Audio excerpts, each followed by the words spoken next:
Hello, Saba alaikum. My name is Jessie. I've been here for about a year and a half, and I love it here, actually. I've been teaching in Canada for about 16 years, and the typical way of teaching in Canada for me has been to promote, to sort of produce PowerPoints and then case studies within the classroom, because let's face it, 3 hours of teaching, students get a little bit bored. But in Canada, it seemed to work pretty good. They were very studious. They would go home, they would read their assignments, read the articles that were expected, for the most part, and then they would come to class prepared and listen to me and learn by rote memory. One of the things that I found here was that it was a little bit different, and that in a 3-hour class, if you were teaching, the students would tend to get a little bored, a little bit distracted, and that's because that wasn't their way of learning. It was a different pedagogy than what I was used to.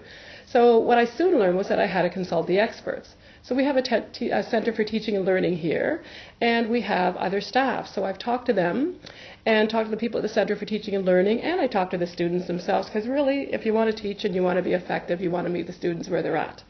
So one of the things I found is that the students here are very, very articulate, and they also create some beautiful PowerPoints, and they love to sort of teach each other. So what I did was I used that method in my classroom. So rather than me producing a PowerPoint that was, I don't know, 25 or 30 slides, I decided that I would, for a 3-hour class, maybe talk for about a half an hour. That would be enough. Stop, do an activity. Maybe I would get them to read the article and come back and teach the class themselves. That way, I was flipping the classroom around, and they were actually learning from each other. What I do at the end of the class, too, just to make sure that what I'm teaching and what they're learning is what I want them to understand, or so that it's congruent, so to speak, was that I would have an exit pass. So it would contain 2 or 3 questions, and essentially it would be questions about, what did you learn today? What was useful today? Was there something that you didn't learn today? And it was something with which I could gauge for the next class.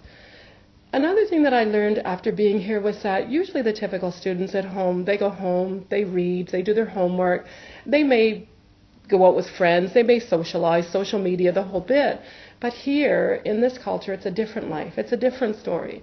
And I'm not saying that all students do this, but the students here usually are from big families. So they have to go home, they have to take care of siblings, they have to cook, they have to take responsibility for the family. So above that 6 hours that they've been here in class and they've been taught, there's another 8 hours of life that they have at home.